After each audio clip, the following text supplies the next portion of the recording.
sunny and warm at Barrington.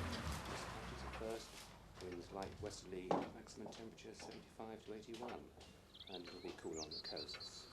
West Midlands, South Wales, North Wales, rather cloudy at times, full fog patches.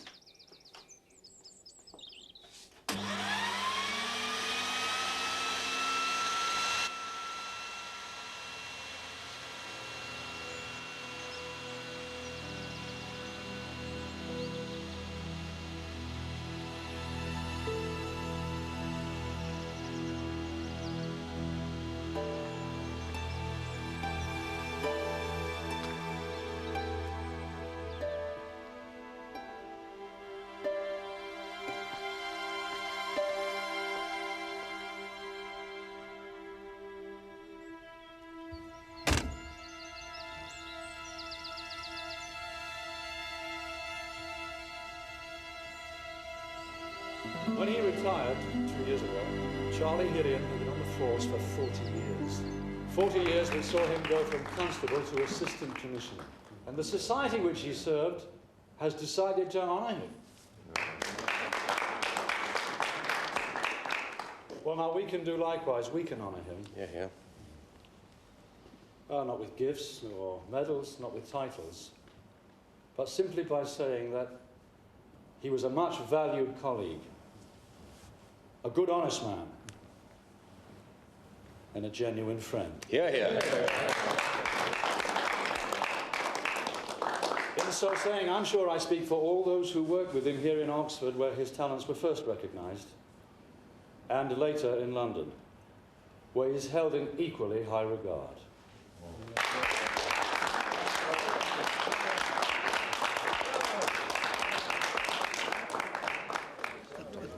The way he knocks it back, it's a wonder he lived to collect in OBE. People in glass houses. Oh, this is only a little light wine, isn't it? I know what it is. And it's only my second glass. Sanctimony, Lewis. Chief Inspector Morse. This is your sergeant, I'm told. Yes, Sergeant Lewis, Chief Inspector Dawson. Pleased to meet you, sir. That was a very fine speech you gave. Charlie was a very fine policeman, Sergeant. Oh, I'm sure he was. Must have seen a lot of changes. Technology, organisation. And policing, Sergeant. In Charlie's day, it was an eye for an eye. Now it's, well, still it suits some. Morse.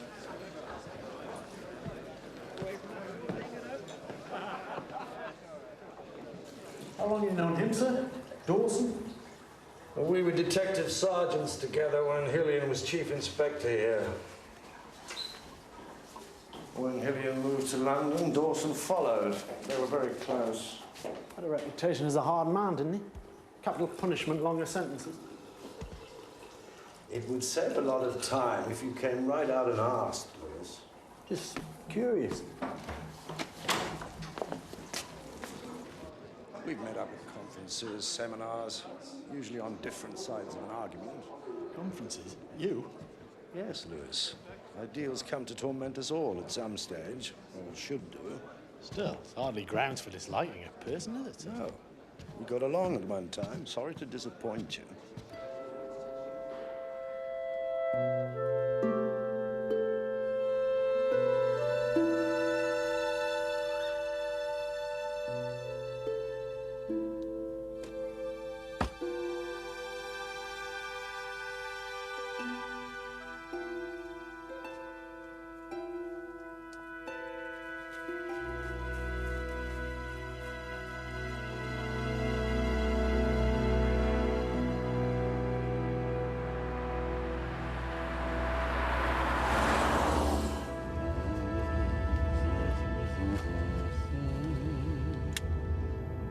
Must you?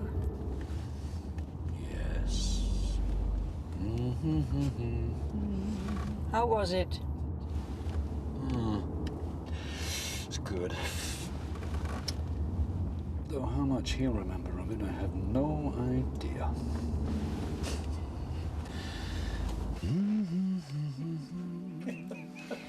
There, that should do it. He really should be upstairs, you know. Oh, I won't allow it. You're not a boy anymore, you know. The hell do you mean by that? I mean, you have to look after yourself. And if you don't, then I will. There's an end to it.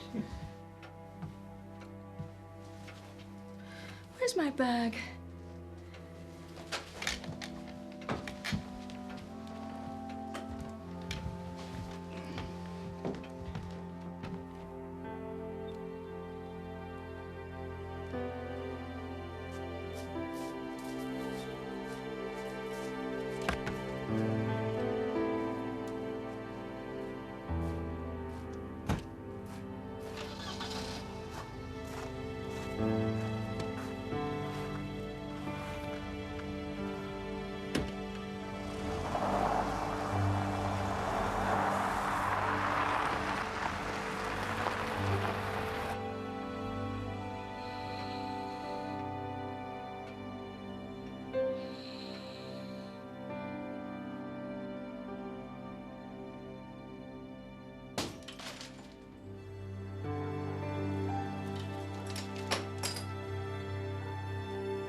Much doubt about how he got into.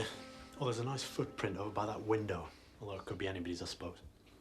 Better get a cast made anyway. Check it against Charlie Hillian's shoes. Right,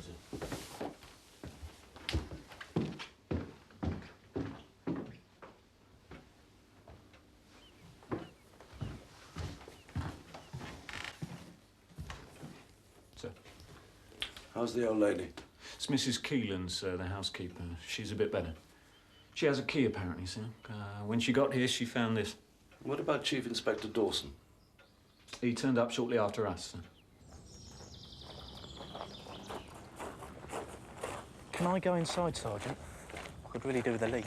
No. Get in the woods, man. There's plenty of trees.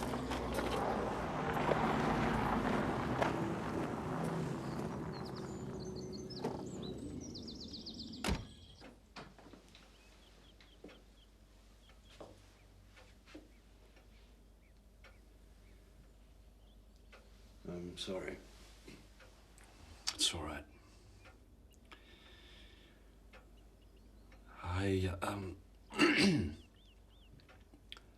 I came round to say goodbye. Hadn't a chance last night. He was very drunk. It was a weakness with him, as you know. Oh, you want details? Yes. Can it wait?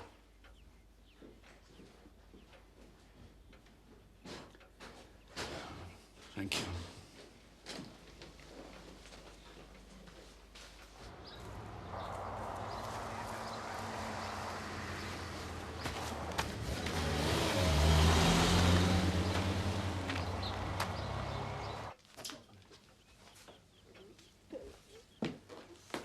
As far as she can tell, nothing's been taken. I've had a look round upstairs, no sign of any disturbance. Well, what about visitors to the cottage? Only two. One's a local man, Terence Mitchell. He's been building a fence outside.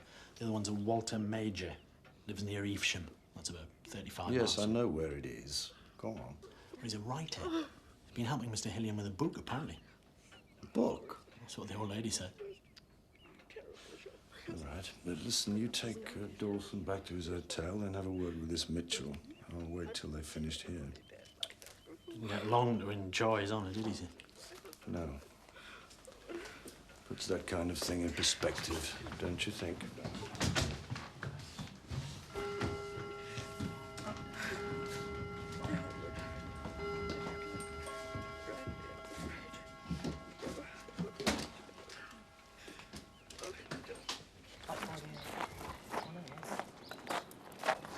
Sir? Yeah? It may be nothing, sir. Just tell him. I was over the way there, and, well, there was a car, sir. He drove off fast. We could radio for a chopper, sir. Couldn't have got far. Maybe get roadblocks set up on all the major routes. Hang on, will you? He's just trying to be positive, sir. I take it from all this excitement that you got the car's registration? Yes, sir. Then check it out in the usual way. That's quietly and with at least the appearance of method.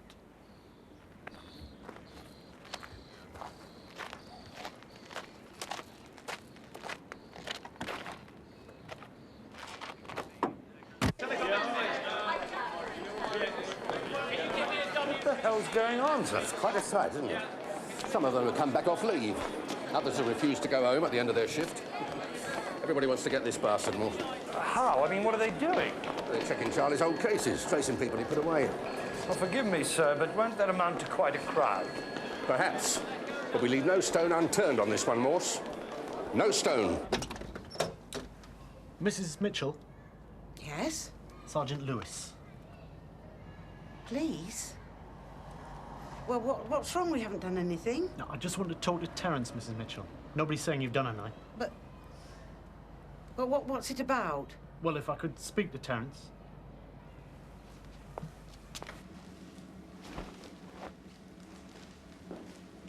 I'll be about an hour. You can come back if you want. Thank you.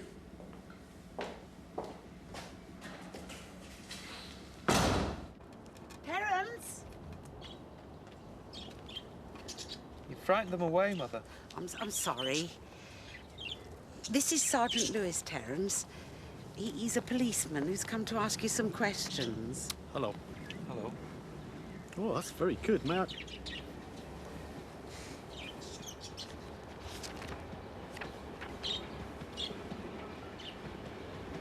Terence is dyslexic, Sergeant. We always encouraged him to write and put notes next to his drawings.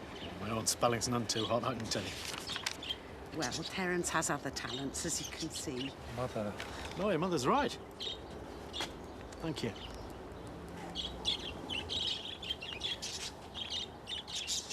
Perhaps you could tell us what it is you want to know, Sergeant.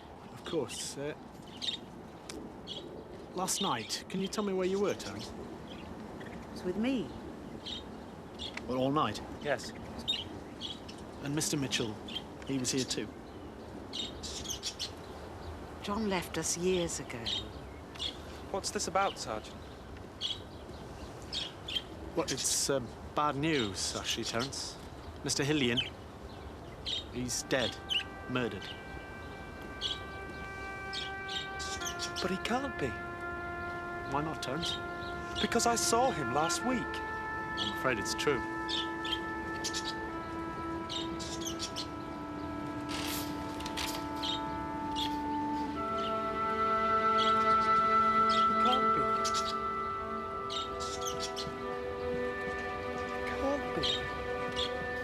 It must have been 11 when we left the dinner.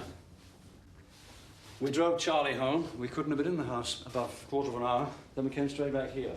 I saw nothing unusual either going in or coming out of the house. Can you add anything to that, Mrs. Dawson? No, nothing, Inspector. Why was he on the sofa? Oh, for God's sake, Morse, what does it matter? In bed on the sofa? Patrick, please.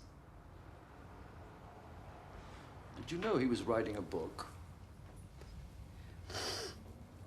Yes. It was always an ambition with him. Morse, I have to be in London tonight. There are some things I have to see to. But I can be back here tomorrow evening. I'm not sure that's a good idea, are you? It could get a bit crowded here.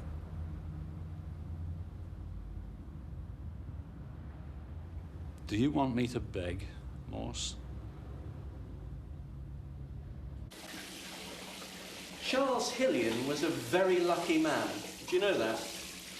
Then we must all hope to be blessed with misfortune. What? Oh, that. No, not that. Well, yes. What I mean is, that could have happened at any time in his life. He had a weak spot in the skull. Paper thin. Relatively speaking, of course.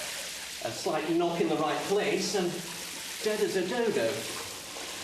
That's what happened last night. There could have been a struggle. He fell, and when his head hit the floor, whammo, lights out. Time of death? 1:30. Thank you.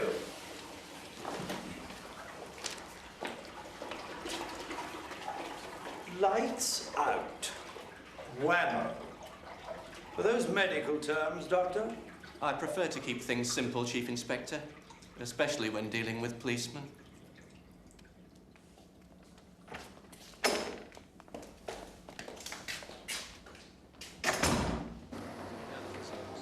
Well, he said so. Maybe it was unintentional. Well, that doesn't help Hillian. What about Mitchell? Too sensitive a soul for that kind of thing. An artist, sir. Adolf Hitler dabbled in oils. Did you know that, Lewis? I thought he was more of a watercolours man, actually. Whatever.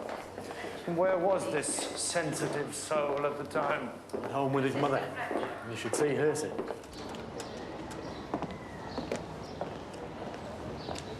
Afraid I've done something rather stupid, Lewis. You, sir? Dawson asked to stay in Oxford. I agreed. Many hands make light work. Tried too many cooks. Something tells me it'll be more apt. Oh, you never know, sir. No. Well, I think I'll go for a walk. What about you? Oh, I could start work on the report, sir, if you want. Good man. I mean, only if you want. Oh, why not? Procrastination is the thief of time, since we're swapping proverbs. Yes, sir. See you later.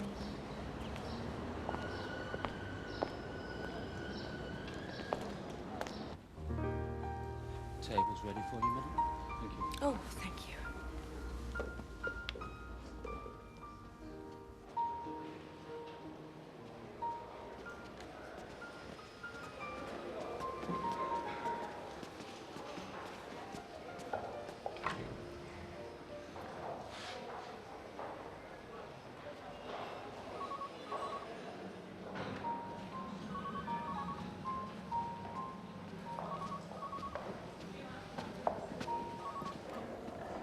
Good evening, Mrs. Dawson. Oh, Chief Inspector. Are you on your own? Yes, I am.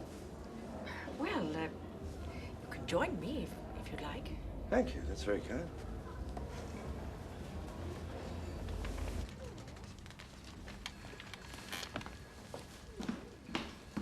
Oh, there's a call for Inspector Morse, Sergeant, from the Met. Right. I'm coming through.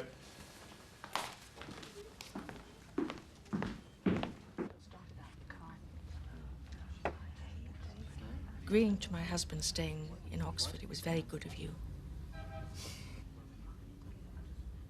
Charlie meant a great deal to him. I'm bound to say it was against my better judgment. We're not exactly bosom friends, and I don't like the idea of not being trusted to do my job. Oh, no, you'd be wrong to believe that, Inspector. I mean, Patrick thinks you're a very good detective. Poor policeman and a very good detective. Really? Well, I suppose half a compliment is better than none. Yes.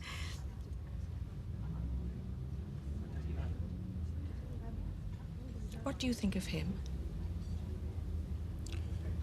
Mrs. Dawson. No, only sometimes it is good to get the view of a person you respect.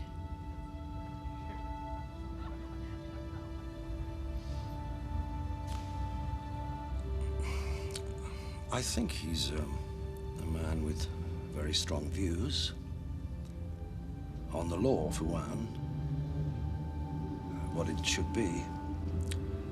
And I can respect that. It's his certainty that worries me. And beyond politics?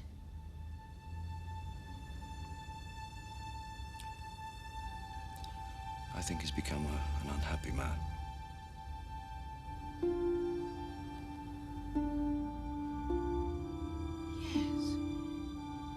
I'm not saying... No, I know that, I know. Be simplistic indeed to explain a man's unhappiness solely in terms of his wife. Or his happiness.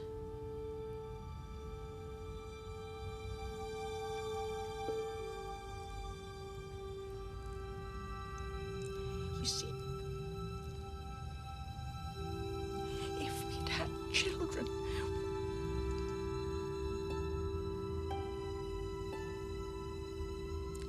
Now that was my fault.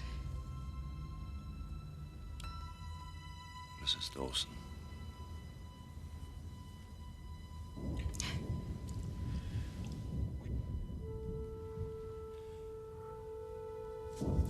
You seem to be empty.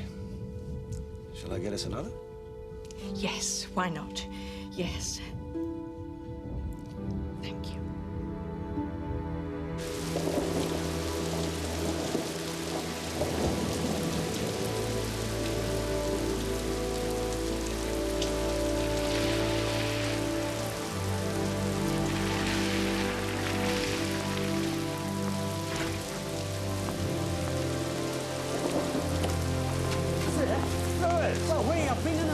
Pub in Oxford. I think we've got him, sir. Who? The man in the car, Hillian's killer.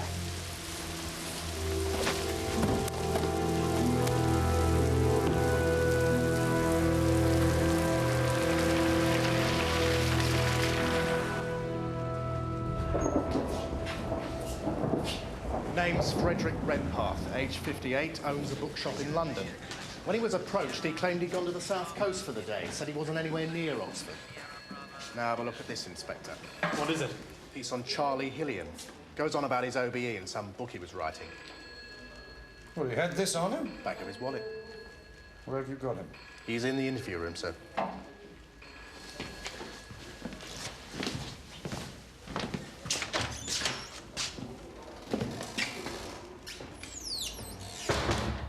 Your car was sighted outside the home of Charles Hillian, Mr. Redpath. Why did you lie to the police about that? That was silly, I know. I was curious. I slowed down to see what was going on. And then I drove off. You were a passerby? Yes. This was found in your wallet. It's an article about Charles Hillian. I own a bookshop.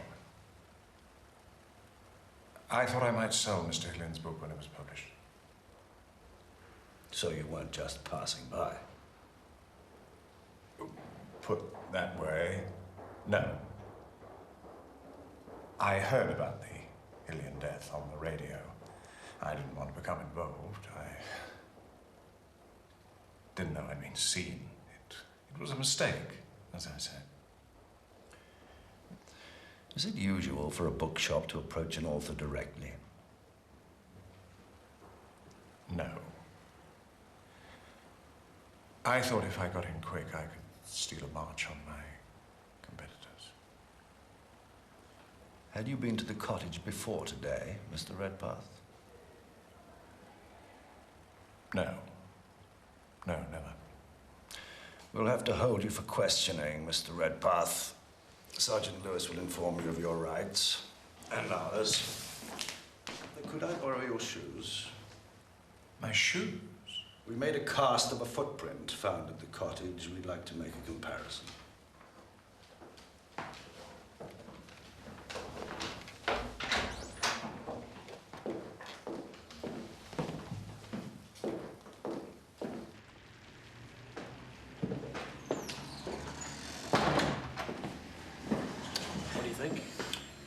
do I think?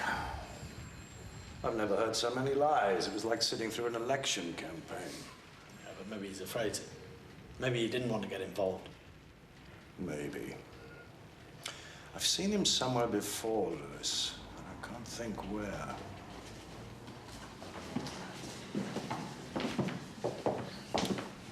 I'd better take these. I'll do it in the morning. If it is his print, let him sweat on it overnight. Chief Inspector Morse. Inspector Morse. My name's Barbara Redpath. You're holding my father here. Can I ask on what charge, please? No charge as yet, Miss Redpath. Then I demand that you release him immediately. He's done nothing. Nothing! Well, then he has nothing. Don't give me that bullshit, please! What you're saying is that he's innocent, but you're working on it, right?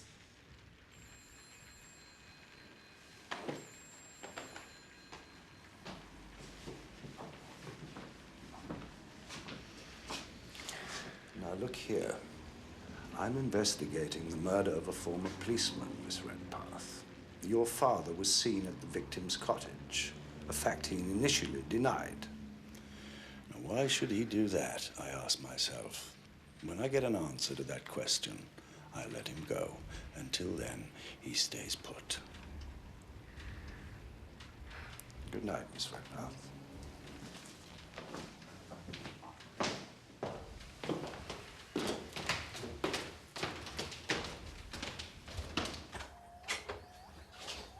Majors? Yes. Chief Inspector Morse, Thames Valley CID. Can I have a word?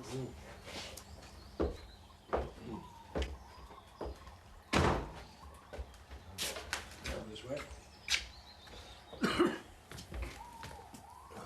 Have you moved here recently, Mr. Majors? It does have that appearance, doesn't it, Inspector? It's part of an estate, you know. The family who own it are old aristocracy. Well, fag end of it, anyway. The last in line let me have a short lease on very generous terms. Fancied it made him some sort of patron, you see. That was 10 years ago. And you grew to like the place? No. I grew poor, Inspector. Too poor to live anywhere else. And since I've never felt fully at home, it seemed inappropriate to fully unpack.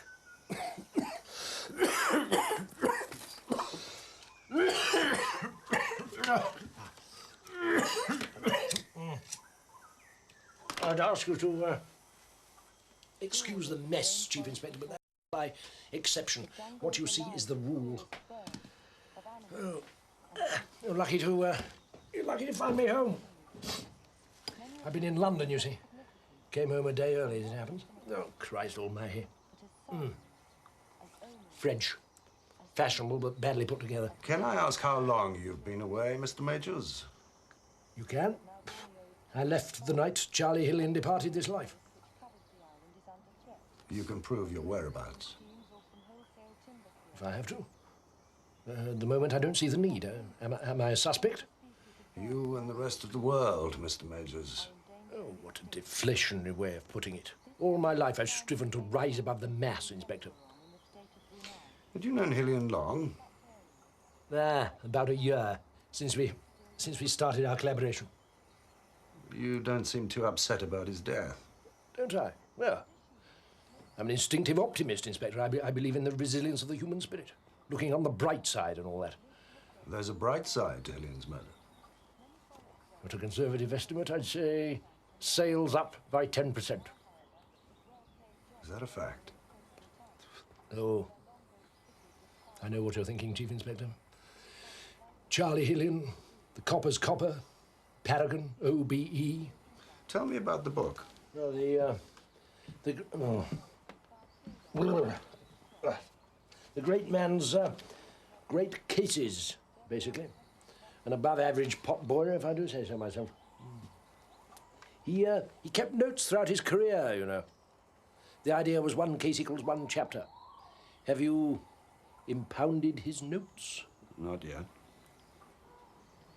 Hillian has no family. Who gets his royalties? Happily, I do, Inspector. If I'd popped off first, he'd have gotten mine. He didn't exactly pop off, did he? I suppose not. You'll think this a cliché, but don't leave town, will you? Cliché, Inspector? Shouldn't be surprised if I write that down. I'll see myself out, Mr. Majors.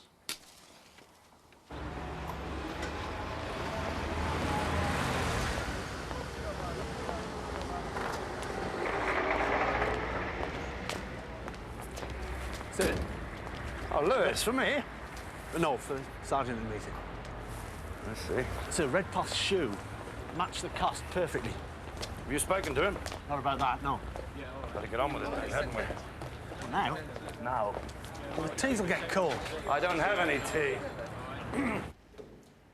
Sergeant Lewis tells me that your shoe fits the cast we made at the cottage, Mr. Redpath. Fits it perfectly. Now, how could that be if, as you say, you were never there? I don't know. I take a standard size. There must be millions. I don't know. Mr. Redpath, perhaps you don't appreciate the seriousness of your position. An ex-policeman has been murdered, and you're a very strong suspect. I've killed no one. Then help us to prove that. Tell us the truth about why you went to visit Hillian.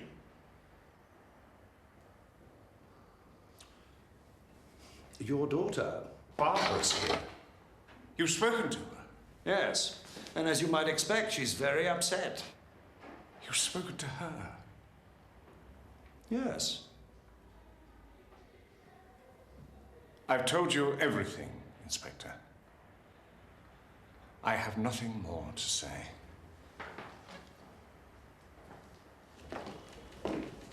Why hasn't he asked for a lawyer, Lewis? Redpath? Why hasn't his daughter brought him one? She seems the type that would. Beats me. I'll explain his rights to it. Yes. Listen, now I want to have a look at Hillian's notes. Find out what time Dawson's due back from London and meet him off the train, will you? I'm sure he'll want to get acquainted with Redpath and drink your tea before it gets cold.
Well, well.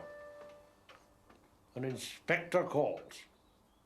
Mr. Majors. Put up your truncheon, Inspector. All this is perfectly legal.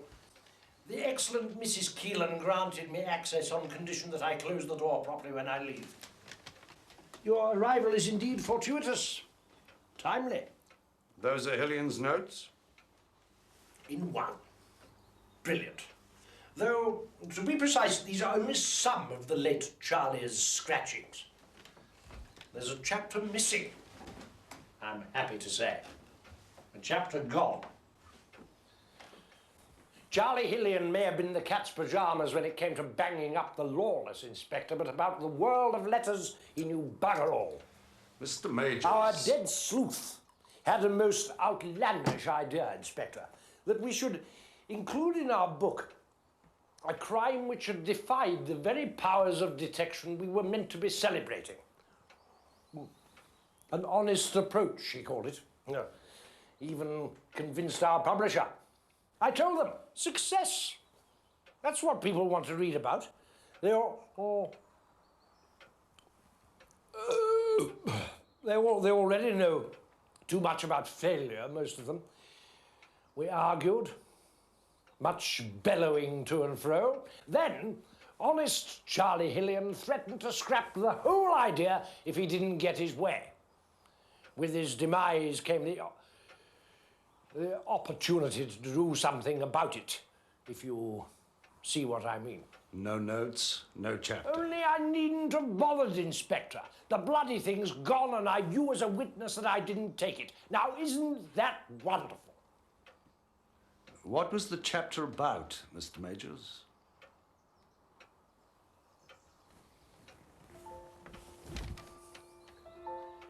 It was about a tragedy, Inspector. As dark as any. 17, 18 years ago. The murder of a child. She was, I believe, 8 years old. Her name was... Mary Lapsley. The very same, Inspector. You were involved. Stupid. Stupid.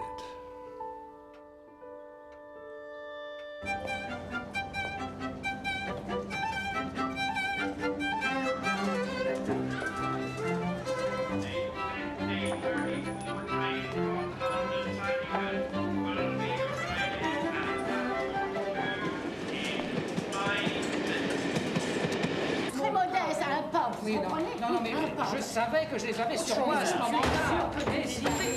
Where's Lewis? He said I left them in the car. He's gone to get Dawson. Est-ce que vous avez... Did he say when he'd be back? He's gone to fetch Mr. Dawson off the London train, sir. Should be getting in about now. Écoutez-moi, écoutez-moi.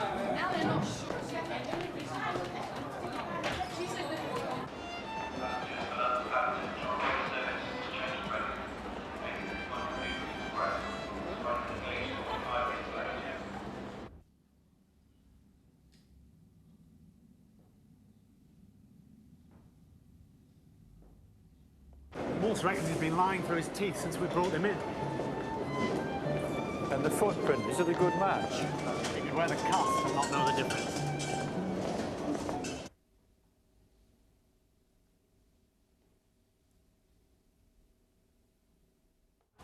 First he said he was just passing, then when we showed him the clipping, he changed his mind.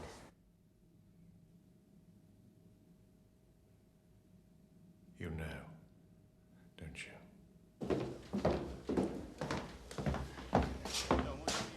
Morse, does he think he's the one?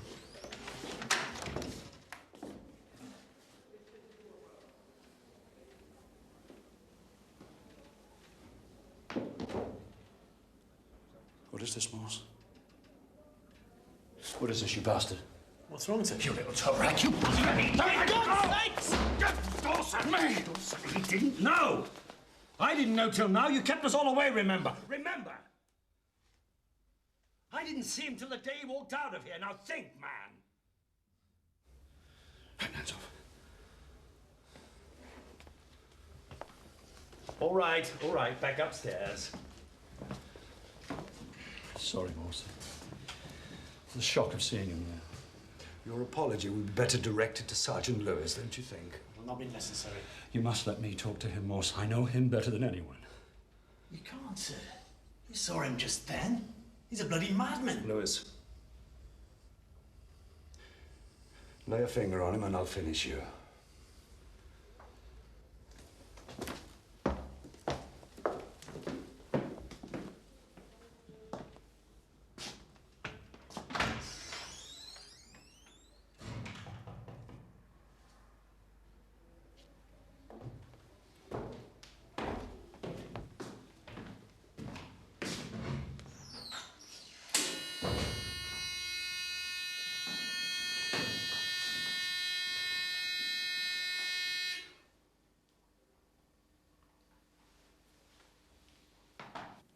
Mary Lapsley. She was 8 years old, Lewis. 8 years old and pretty as... even in death. What shall I call you? My name is Frederick Redpath. It has been for the past 11 years. Redpath knew her. She played with his daughter, visited his house. They had him in for a week. Hillian Dawson.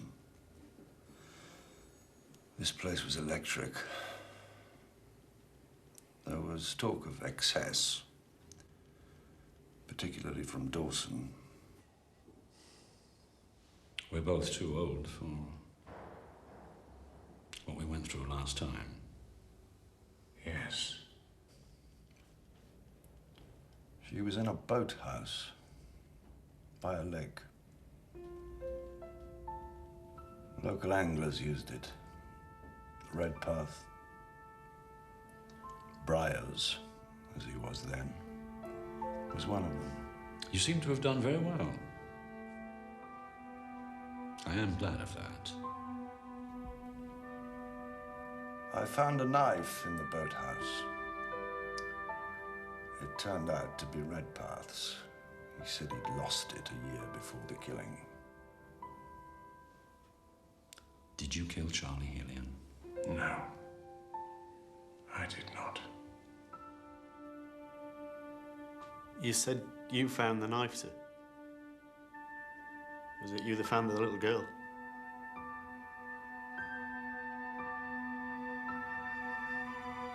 Yes. Does it look bad for me? Yes. As bad as last time? Yes.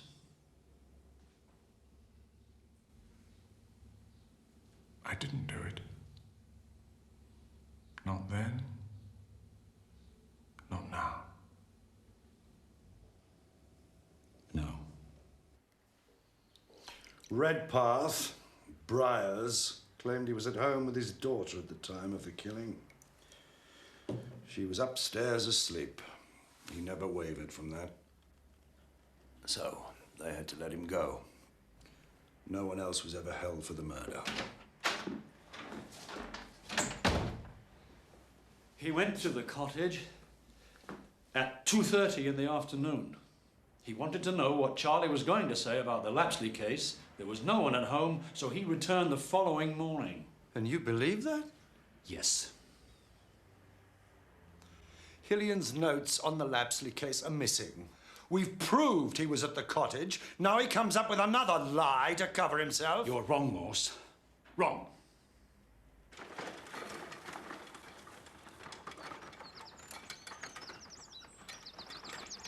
I watched television till 2:30. Then I went into the kitchen and made myself some tea. And then... Oh, dear. Just take your time, Mrs. Keelan. That's right. Then the doorbell went, and it was the dry cleaners with Mr. Hillian's evening suit. You were in the kitchen when the doorbell rang. Yes. Could we go through, Mrs. Keelan, to the kitchen?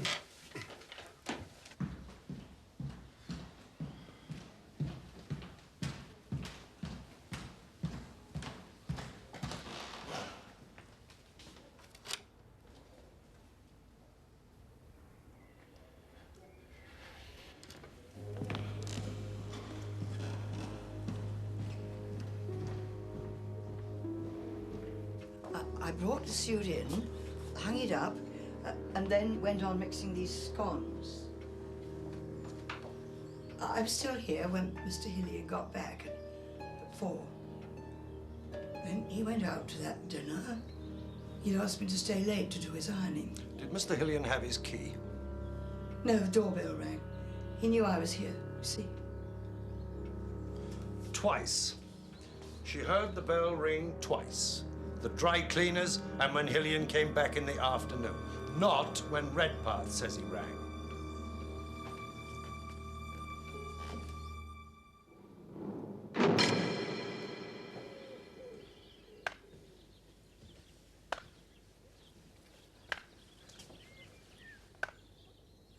Well, you envy blokes that work with their hands, sir.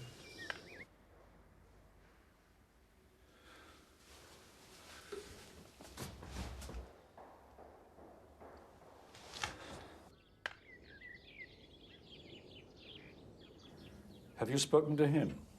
Yeah. His name's Mitchell, from over on Fern Street.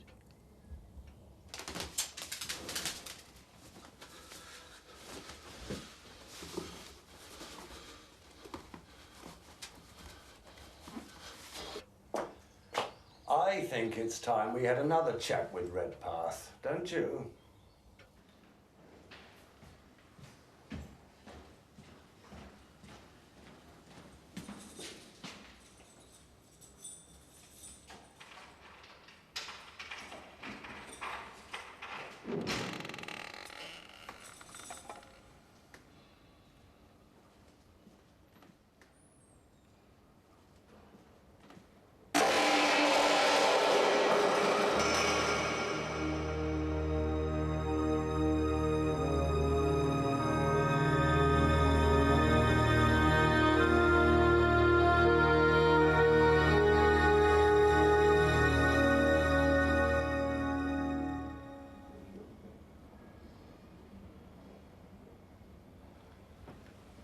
Well, he won't be saying much for a few days, Inspector.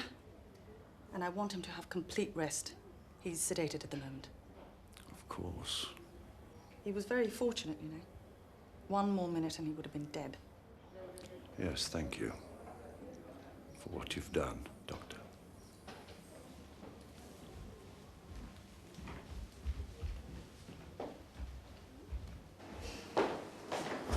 Quite a turn-up, sir. Wasn't it? I reckon it was guilt made him do it. Come to gloat, Inspector. Come to see him broken at last. What a pity some PC plod denied you all complete victory. If you're interested, Miss Redpath, the doctor expects your father to make a full recovery.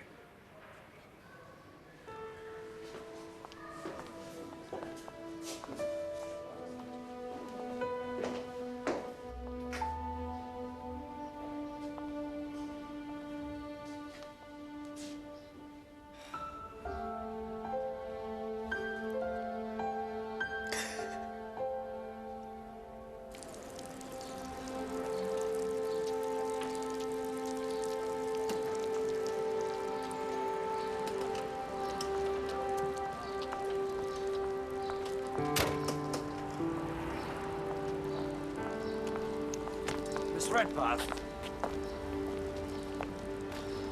Can we call a truce and talk? Do I have to? It might help your father. Did your father tell you he was coming to Oxford? No. We live separately. We see each other once or twice a week. Did he mention Charles Hillian's book to you at all? Never. But I can understand why it would concern him. For 5 years after Mary's murder, my father was persecuted, Inspector. He lost his job at the local library, and when he moved to London, it continued there. No sooner had he started a job, he'd be asked to leave. No reasons would ever be given. There'd be telephone calls. When he picked up the phone, no one answered. And then suddenly, it stopped. I had a bookstore by then, did very well, so we moved into the shop. But my father was always afraid that the persecution would start again, so we changed our name from Briars to Redpath. I've grown quite used to it. But it's later today, so the chance we'll get on. You and Mary Lapsley, you were friends? Inseparable. Mary had no father, and I had no mother. She left when I was very young. So we had a lot in common. We used to wish our parents would marry, so we could be sisters. But her mother died when Mary was 5 years old. What about Mary's father? I never knew him. Inspector, my father did not kill Mary. He was at home with me at the time. I'd come down with some bug or other. You were asleep upstairs? Yes. Well, thank you for talking to me, Miss Redpath. Was I any help? It's early days. The other policeman at the hospital. Chief Inspector Dawson? That's Dawson? Yeah. How strange. Well, he doesn't think my father killed Hillian. Does he, Inspector? No. No, he doesn't.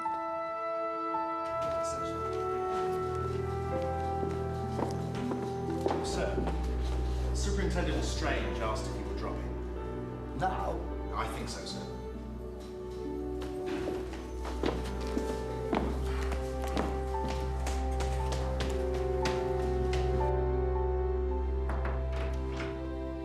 Ah, Morse, come in, please.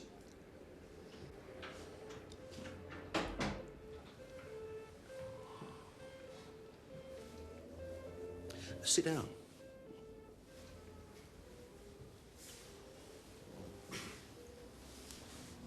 Chief Inspector Dawson has some observations about Charlie's death, which I think we ought to discuss. Oh? Well, so long as it's borne in mind that I'm in charge of the investigation. Let's not allow personal feelings to influence our judgment, Morse. Chief Inspector. My point is simple enough. The missing chapter from Charlie's book points to a connection between his death and the killing of Mary Lapsley. I agree. The connection is Frederick Redpath. Why would he go back the following day, Morse? It's irrational. Murder is irrational, and murderers. If Charlie's killer and the killer of Mary Lapsley are one and the same person, he could have read about the book, as Redpath did, and feared what it might contain, something that might jog a memory, something not made public at the time, and which might point to him as the killer. Anything. With all due respect, sir, everything he says can apply to Redpath. Good God, man, you had him in for the Lapsley killing. Frederick Redpath did not kill Mary Lapsley.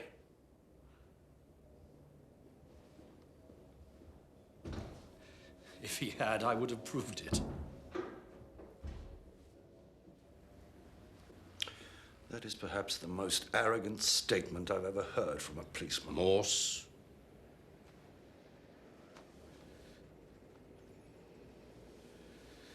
You don't think the murderer could have been someone other than Redpath, and that he could also be the Lapsley killer? It's possible, yes, sir, but let's eliminate Redpath first, before we open an 18-year-old case. And what about Majors? He certainly had a motive, and he'll say nothing of his whereabouts at the time of the killing. That doesn't surprise me. Why? Charlie had me look him over when he hired him. He had an involvement with a married woman. She's a prominent artist, a devout Catholic, refuses to divorce her husband. You will probably find he was with her at the time. So, if you've no fundamental objections, Morse? Not objections, sir. Reservations. There was an entire force on that investigation. Every lead was checked and double-checked. Except one. There was an extract from a diary, supposedly from the killer. It was dismissed as the work of a crank, and by Charlie Hillian, as I recall. That's right, and on good grounds. Well, then. Chief Inspector Dawson tells me he has some doubts about the diary, Morse. And as we've one of our own men in the morgue, I think we should examine every possibility. I'm having copies made for yourself and Sergeant Lewis. So, we can meet here tomorrow morning.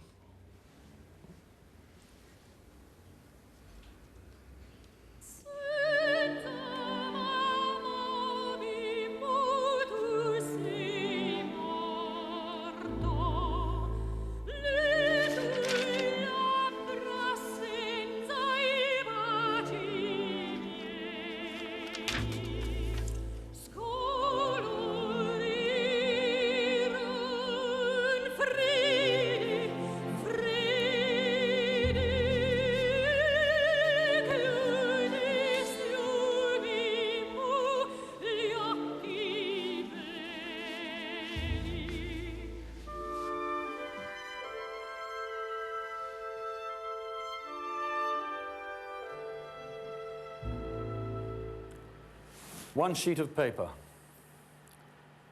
502 words.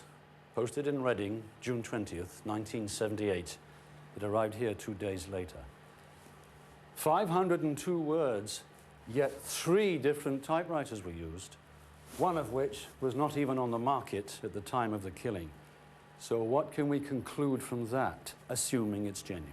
Written at the time of the killing, typed up later to protect the killer's identity.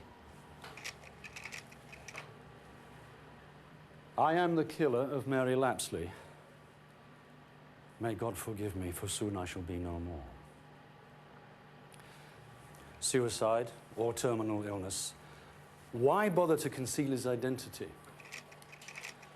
He says little about the killing. He mostly goes on about how he's feeling, but look at this. In the hut, I didn't want to hurt her. She got frightened and started screaming. Briar's knife came into my hand, and I stabbed her. Now look at the line, the police came today, they found her last night. I found her the night she was killed. Yes. So he did. So, he's given us a chronology, an important one. We didn't connect the knife to Briar's until 2 days after the killing. So how did the killer know it was Briar's knife at the time of the murder? Yes. If it's a fraud, it's no problem. He could have read about it, heard some gossip, even guessed it. But he goes on. I think it was all right, though. Nothing was said.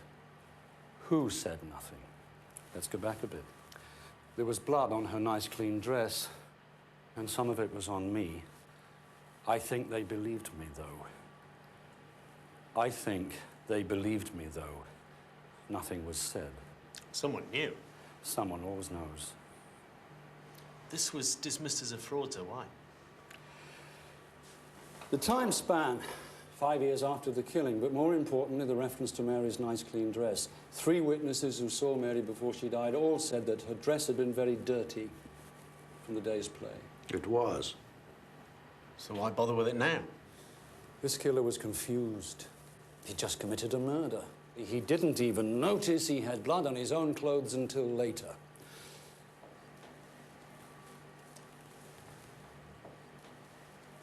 It's just possibilities, of course. All the same, I think we should take a look. Look where, sir? Where do we start? Well, that's for you to decide, Morse. You're in charge of the investigation. And I'm sure Chief Inspector Dawson will give you every assistance. Where do we start, sir? How the hell should I know? Hang on a minute. I'm as unhappy as you are about being bounced along this road. We've got to start somewhere, sir. Yes, you're right. I'm sorry. What do you make of it, Lewis? Well, I think it's a fraud, sir. I mean, why kill someone, write about it in a diary, keep it for 5 years, and then send it to the police? Why, indeed. Still, we better go through the motions. With Redpath in hospital, we don't be twiddling our thumbs anyway. Right, sir. If it was genuine, we'd want to find out who knew about the knife, wouldn't we? Absolutely. Now, look at that. The mother was dead, remember, and the girl lived with her grandmother. See if you can trace her, if she's still alive. I suppose Dawson could help us, eh? No, we'll do it ourselves, Lewis. The family lived in Fern Street. You can start there. Small world, sir. What? Fern Street. That's where Mitchell lives. The fellow that's building the fence for Hillian. Really? You'll know the way, then.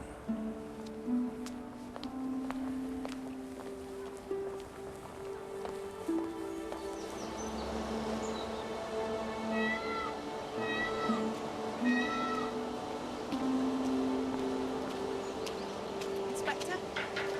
Miss Redpath, good of you to come. What will you have? Oh, nothing, thanks. It's a bit early.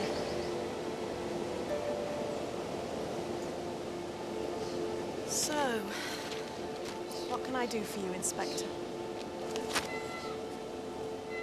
Has your father ever talked to you about Mary's murder? 1,000 times. He was always looking for something that would prove his innocence.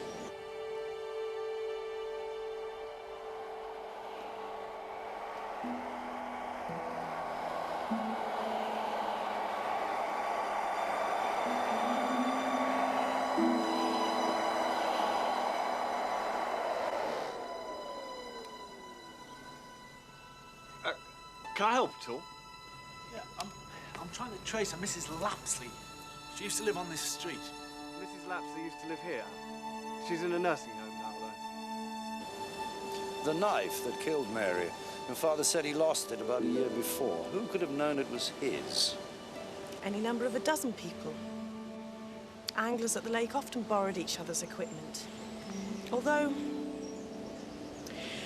well, on the day he lost it, he went back to look for it. And he saw two people he knew there, across the lake. He waved, they waved back. Who? John Mitchell and his son Terence. Did he tell the police this? Of course. But the Mitchells couldn't remember the incident. The Mitchells. Can you tell me about them? Thanks again. You're welcome. You should have let him in, Mother. We can't keep them out forever.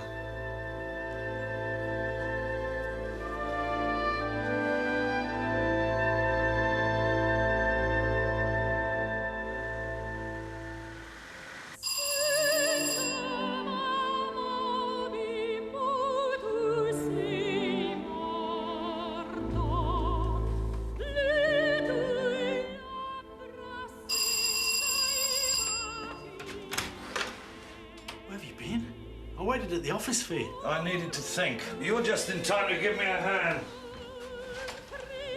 Doing what? You had folk in or something? No, these are cumulative, Lewis. So what's new? Well, the grandmother's still with us. She's in a nursing home. I got the address off the bloke that's living in her old house. And guess who was living next door? The Mitchells. Oh. Well, I went there first. There was no answer. I got the impression there was somebody at home.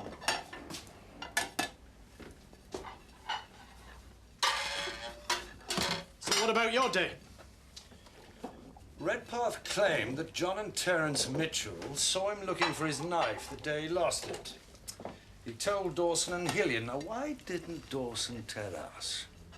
Well, if it didn't lead to anything at the time, probably didn't seem important. Maybe. What about the father, John Mitchell? Walked out on him. Are we still going through the motions, sir? Or do I detect a glimmer of interest? Dry up, Lewis.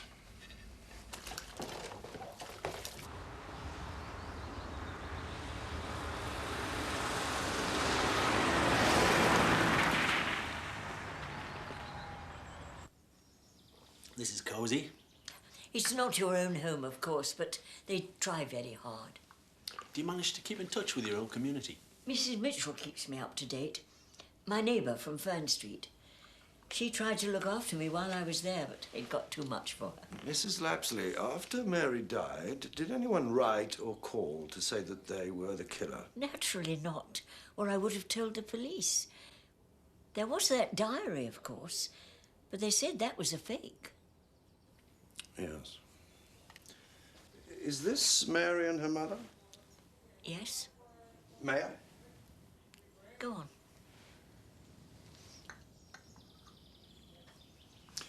Your daughter was a very handsome woman, Mrs. Lapsley. Yes. And Mary favoured her, as you can see. Who was Mary's father, Mrs. Lapsley? You're very direct, Inspector.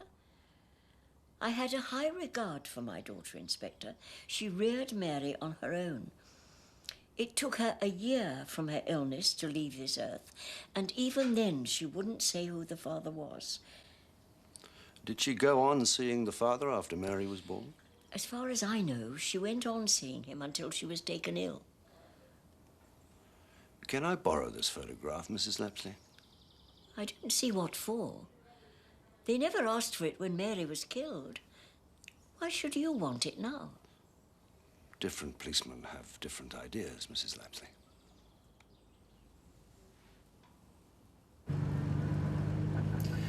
Tell me what you see. Stick to the foreground. Well, there's the mother, the child, picnic basket. Everything.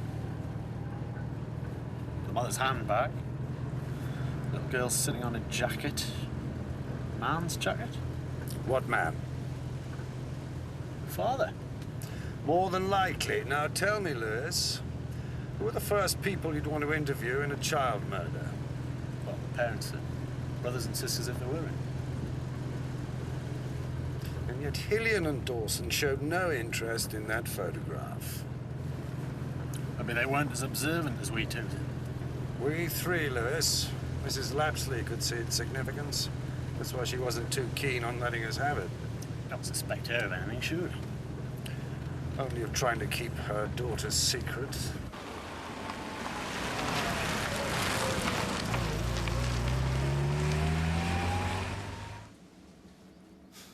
Well, it's no professional job, that's for sure. Oh, there on the jacket, inside pocket. I think it's a tailor's label. Yes. Can you do anything with it? I can try. How long will it take? With a bit of luck, I should be able to have something for you by tomorrow morning.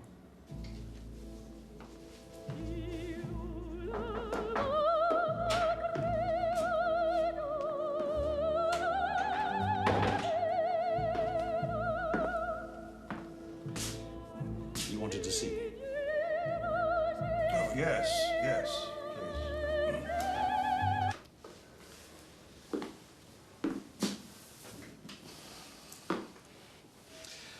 I often wonder where I'd be if I hadn't moved to London. Sitting there, perhaps. You can have no regrets, surely. Oh, it was the right move. With the investigation, is it going well? I wouldn't say so. You'll get there, Morse. You're a good detective.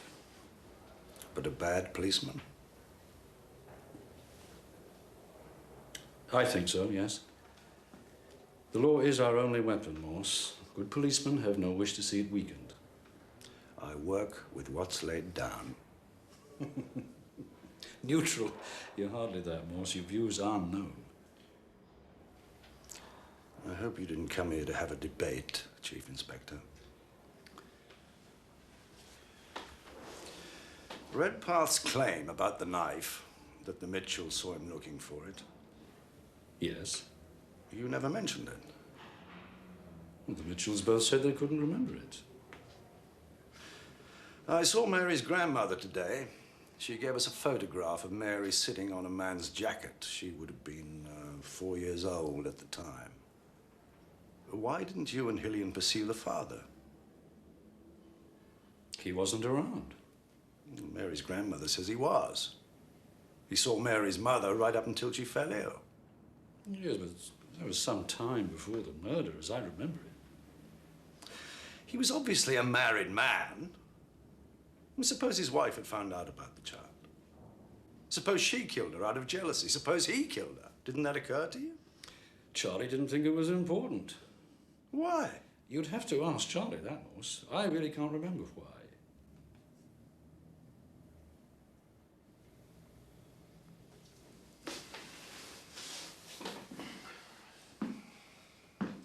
What will you do with the photograph? I'm getting it blown up. There's a label on the inside I'd like to see. Good.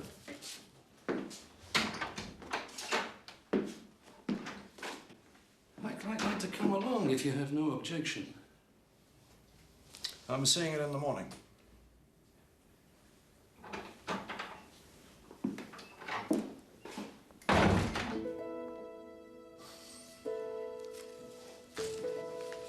Right. There are 2 items of interest. Here at the lapel, see, it looks like a badge of some sort jutting out, square or oblong. Then there's the label. All I can get are the words Ruth's and Oxford. Now, the R in Ruth's is lowercase, which suggests we're only seeing part of the name. The rest's probably hidden by the folds in the jacket or the shadow cast by the little girl. Caruth's. What? Caruth's. It's a small tailor, family business in St. Giles. Just the sort of place to keep a record of measurements. What about this badge? That's all you're going to see, I'm afraid. It was taken at Blackpool in 1969. How can you tell that? It was written on the back of the original.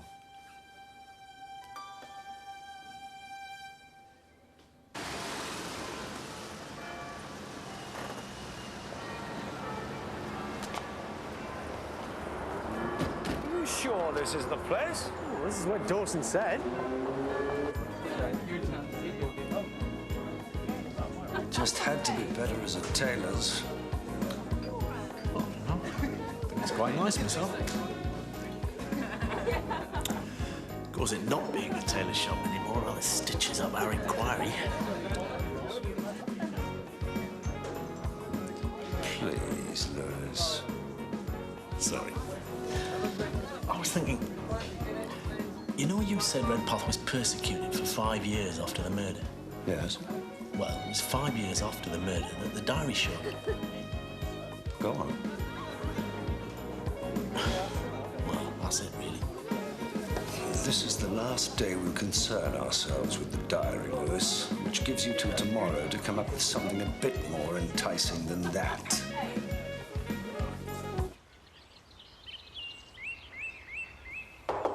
Come in. Oh, I'm sorry. No one said you had a visitor. Oh, it's all right, Inspector. You can come in. This is my friend, Mrs. Mitchell. Oh. You've met my sergeant twice, almost. Yes, well, we were out the second time. My neighbour told me he'd called. That's right. He said that he'd called looking for you, Rose. But he gave him the address, so, well, I let it pass. Well, I suppose I'd better be going. So soon?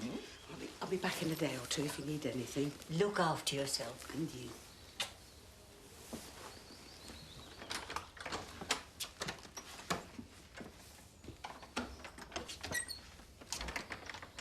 You frightened her, Inspector. I'm sorry. Oh, it's not your fault. She's afraid of her own shadow, poor thing. And no wonder with the life she's had. Her son was committed when he was 20, you know. Some kind of breakdown, they said. Breakdown. A prisoner in his own house, the boy was. And he was knocked about. I could hear it sometimes. By his father? Of course. Then, after he puts his son in a mental hospital, he ups and goes without so much as a by or leave. So, Inspector, why have you come? Oh, your photograph.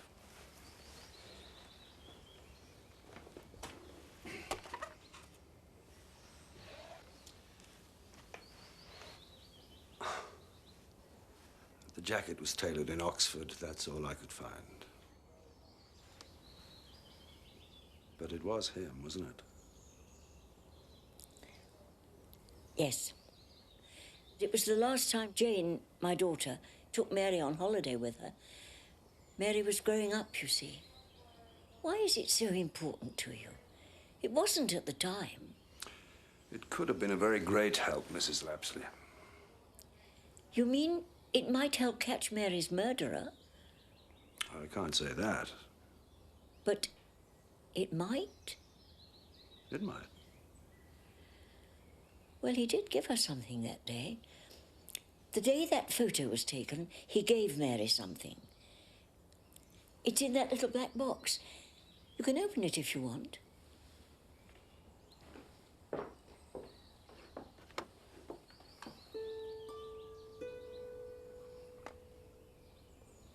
He gave her this? That's right.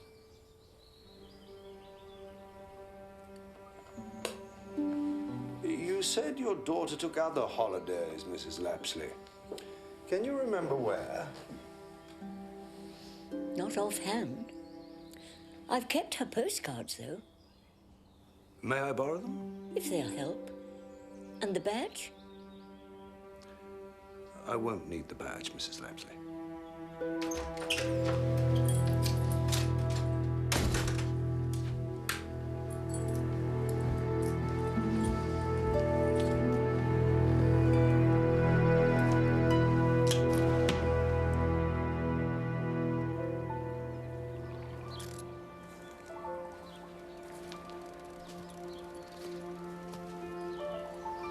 You should have bought some tackle, sir. This is amazing. Did you call the neighbour? As soon as I got your message. He hasn't spoken to Mrs. Mitchell in over a week. Certainly not about my second visit. She was lying.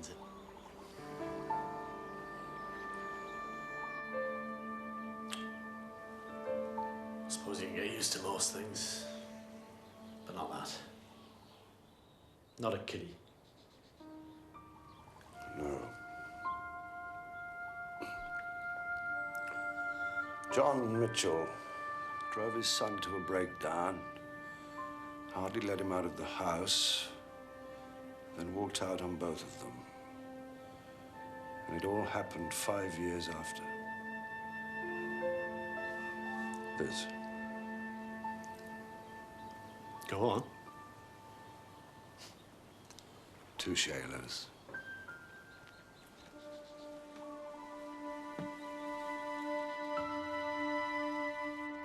John Mitchell, 14 Fern Street, Oxford. Is that right? That's him. Right.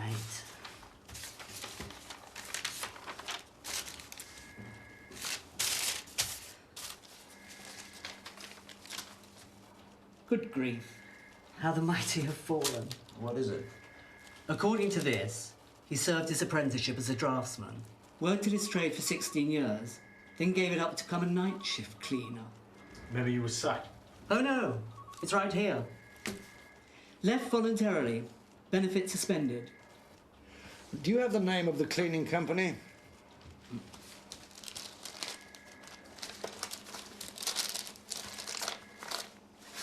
Cowan's Cleaning Services, 270 Finsbury Road.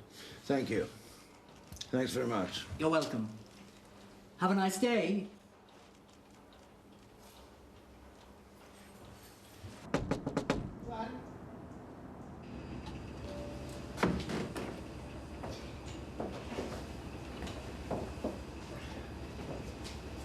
Frank's been with us donkey's years. Mr. Cowan. Chief Inspector Morse, Frank Parks. This is Sergeant Lewis, Frank. How do you do? They want to know about a John Mitchell. They used to work for us.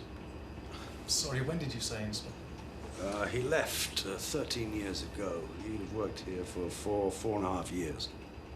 Yeah, I remember Mitchell. Can you tell us anything about him, Mr. Parks? I doubt it. He was a quiet bloke. Kept himself apart. That's it, really. Why did he leave? Don't know. Lots of blokes came and went then. Well, thank you, Mr. Parks. Mr. Cowan. I'm sorry we couldn't help. Oh, no, you've helped enough. Tell me, do you operate in Reading? No. Oh, we did then, Mr. Cowan. Couple of offices. It wasn't paying, so your dad pulled us out. Thanks again. It adds up, see? It all adds up. What does? Mitchell. The diaries were tagged on 3 different machines. Well, he must have been surrounded by them. Posted in Reading. Well, you heard what Parks said. Yes. Well, wherever he is now, he's probably still working. We've only got to go back to the employment people and get them to trace him. We're going back to the office, Lewis. But we could trace him. I said the office. If we don't put a trace on Mitchell, it'll be gross negligence.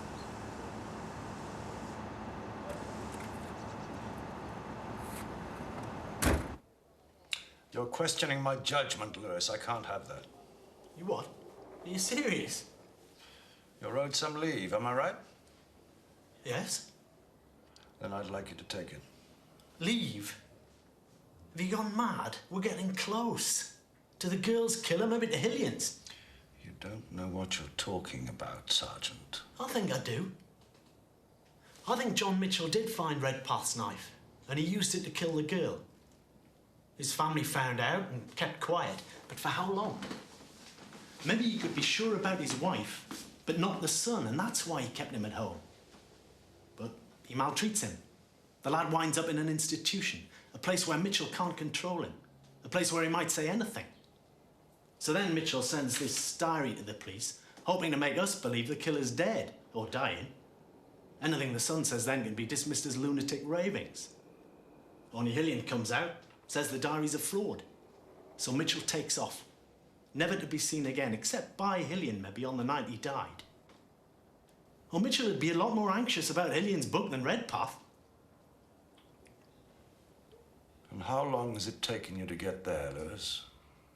A couple of days, since we got the diary. I don't believe this.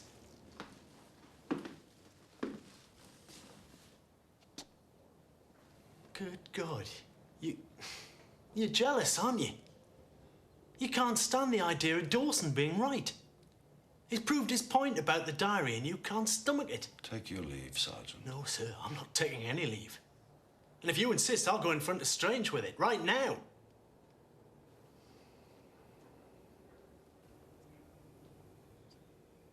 So, what about this trace on Mitchell? Why not take a shortcut? Why not ask his wife where he is? Sounds fair. When? Not yet.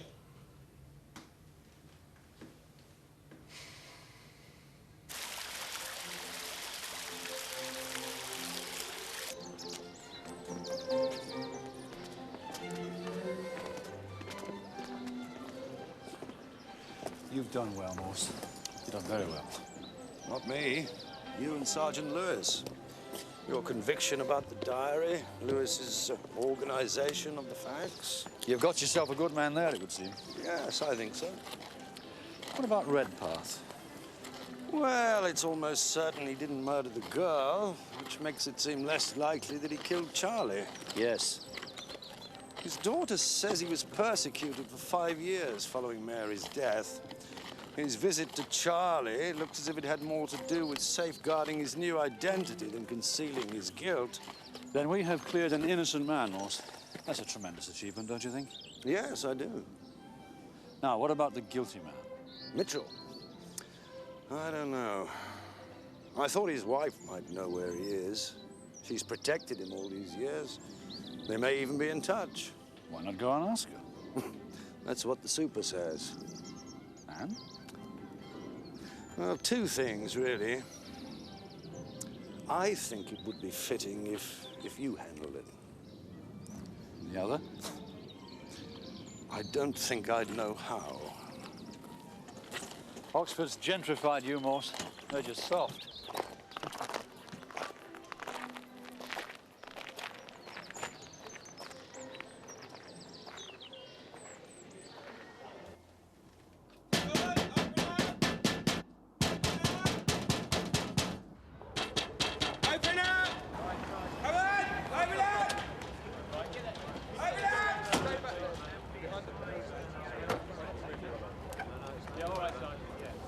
Mrs. Mitchell. What the hell is going on? Come on, open up. Nothing for you to worry about. Sir, let's get back inside. We know you're in there. We have to let them in, Mother. Can't you see it's no use? For God's sake, no. Not if you love me, Terence.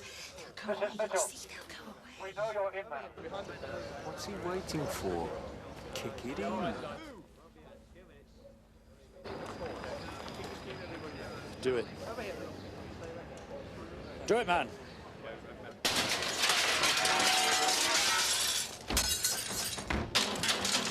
What are you doing? Get out of You can't do this! We come about the murder of Mary Lapsley, Mrs. Mitchell. Mary Lapsley. Remember, 18 years ago. You remember. He killed her and you knew about it, didn't you? Didn't you? Didn't you, you bitch? You bloody knew about it and you protected him. Your husband murdered her and you kept quiet about it, didn't you? Yes. No, Mother. Your husband killed her. Yes, yes, yes, yes, yes, yes!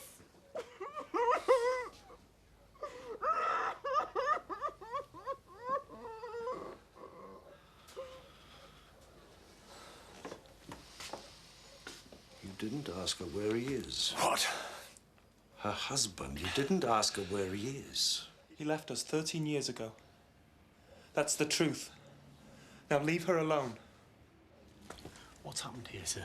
I just want to say I think it's a disgrace. And so will a jury. What do you know about it? These are criminals. They're animals. I want them arrested, Morse, both of them. There'll be time enough for that, Chief Inspector.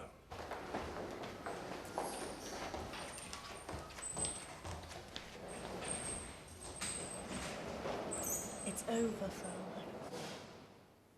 It's over. Morse? The police think they know who killed Mary Lapsley, Mr. Redpath. It was John Mitchell.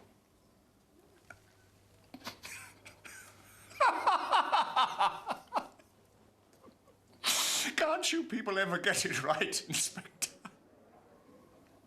Go on, Mr. Redpath. What are you saying? I'm so very sorry. I've lived every second of that day, over and over, rerunning what I said and to whom, who said what to me. There was a doctor called at the library to return some books. 2 belonged to John Mitchell. The books were overdue, and Mitchell had asked the doctor to bring them in. He couldn't do it himself because he was in bed, ill, with the same virus that Barbara and the others had contracted. The doctor had just come from Mitchell's house, Morse. John Mitchell couldn't have killed the girl.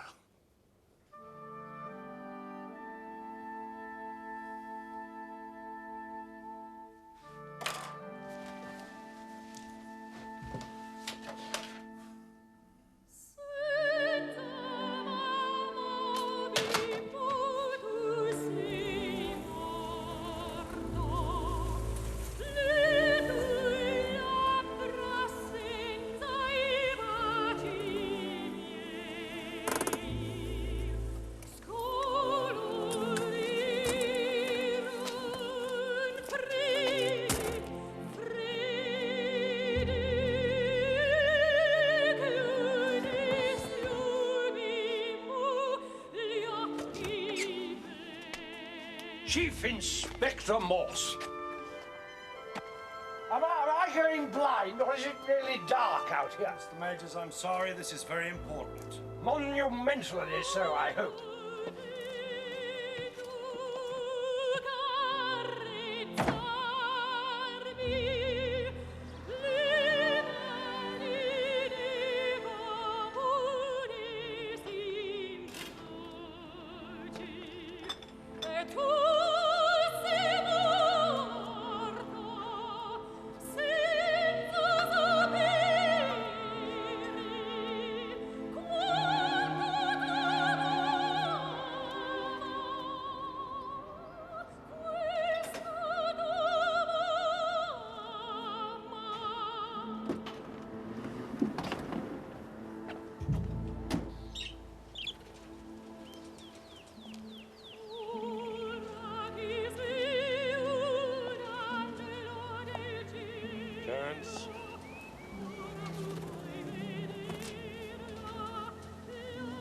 Your father didn't kill Mary, did he?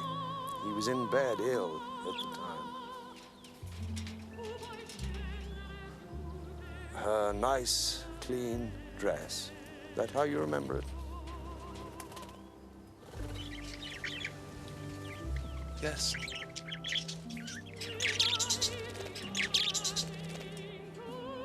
I didn't mean to kill her. At school, the girls laughed at me. Thought I was stupid.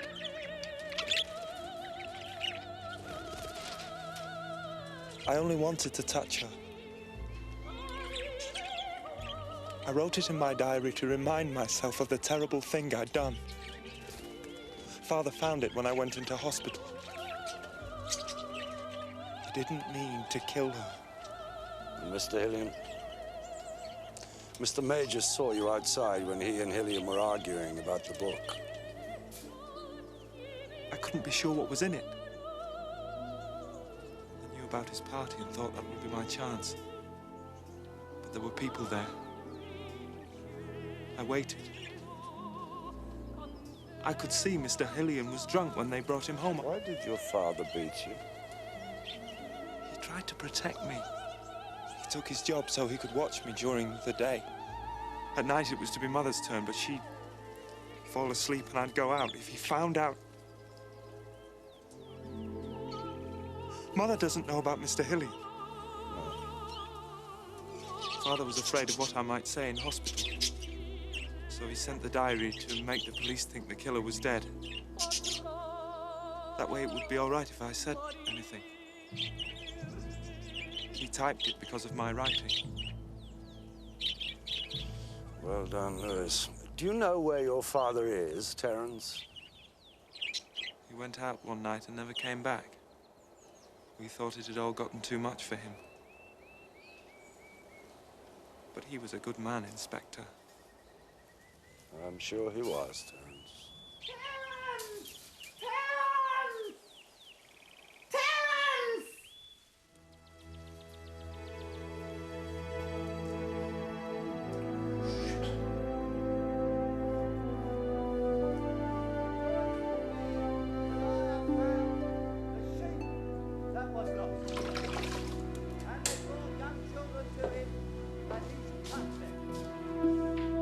And his disciples rebuked those that brought them. But when Jesus saw it, he was much displeased, and said unto them, Suffer the little children to come unto me, and forbid them not.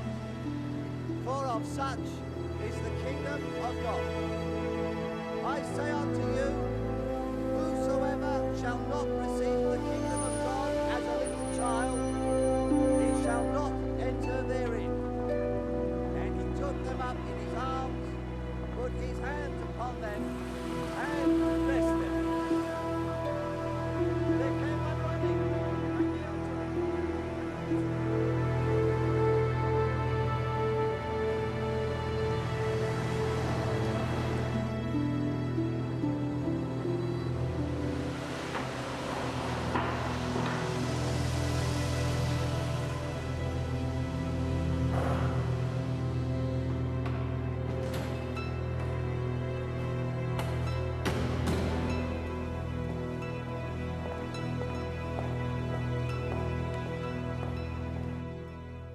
Hello, Mrs. Dawson. Is Chief Inspector Dawson in, please?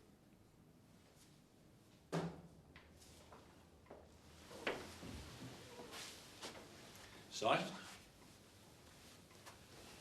Morse? You look as if something's the matter, is it? I'd like to speak to you alone, Chief Inspector. Well, what is it? Of course you can't speak to him alone. Whatever for? Please, Dawson. Now, you heard my wife. Lewis. Sir, I think... Go on, Lewis!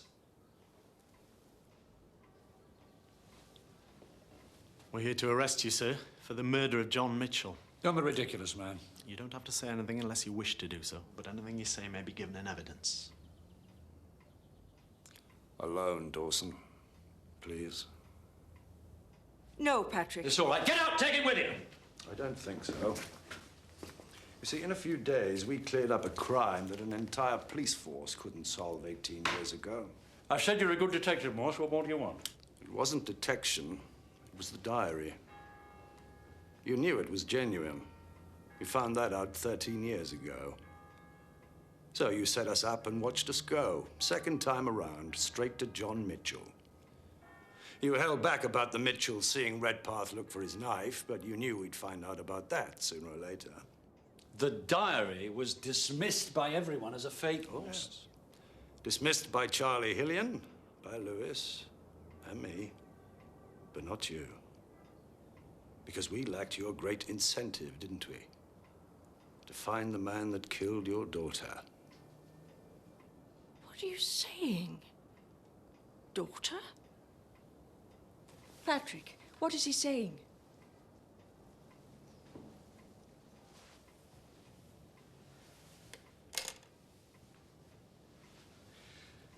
Where did you get that? It's mine. The one you gave Mary Lapsley is still with her grandmother. I was there, remember? Blackpool, 1969. We were both in debate on hanging, if I recall. There were any number of delegates there. Not all wearing jackets tailored in Oxford. Mrs. Lapsley also has the postcards her daughter sent from her annual holiday. The dates and venue correspond with the Police Federation conferences. Oh, God. A child. You never said she had a child. It's not true. Tell her it's not true. tell her Mary's not your daughter.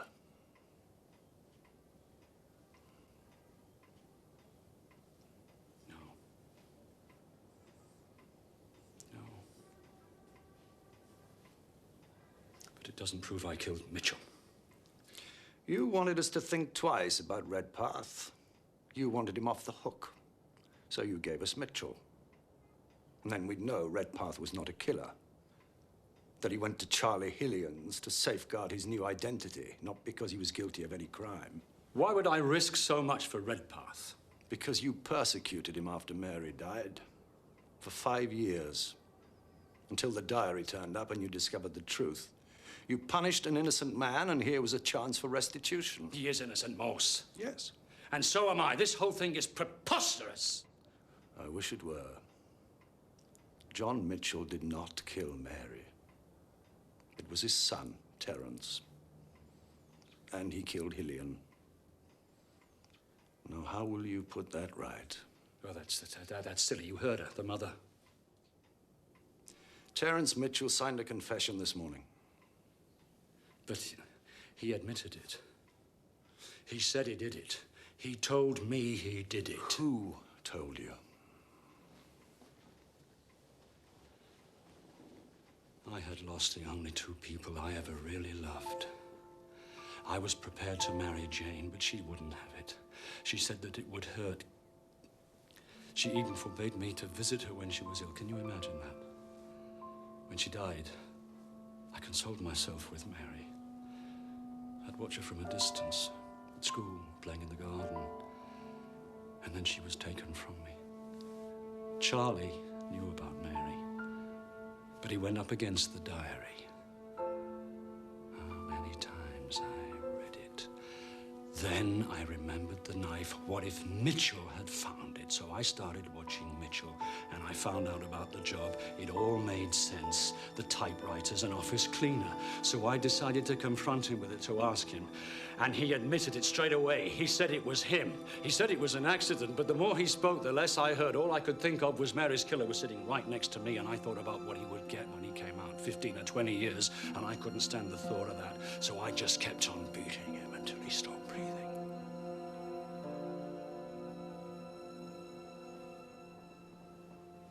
And then I buried him. He admitted it, Morse. Why would he do that? Because he loved his son, just as you loved your daughter.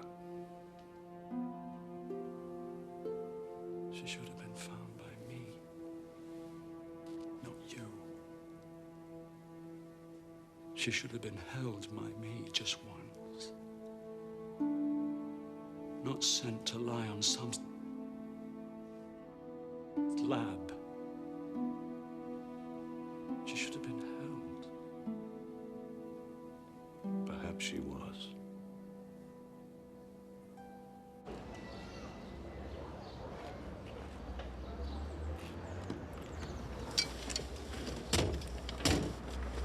I got it wrong, didn't I? About the father? Well, that's understandable. What about that? You know what I mean. Oh, you mean about me? My professional jealousy, my gross negligence. Yes, I'd say you were some way off the mark. I need to rub it in.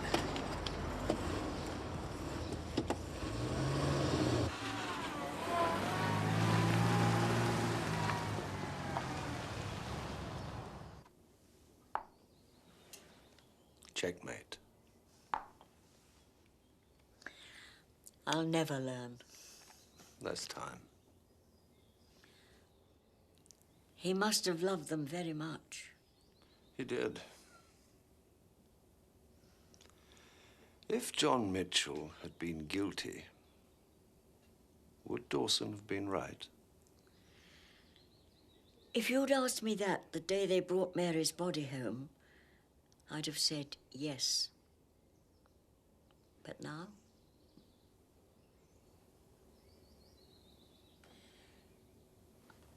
I think I'd like to spend some time alone, Inspector. Of course.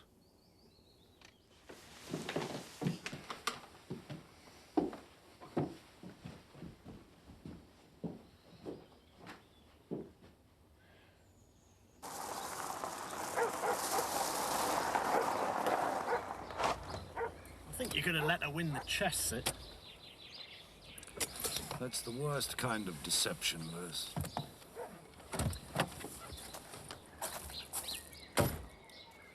That badge of yours. Why did you keep it? Vanity, I suppose. It was my first public speech.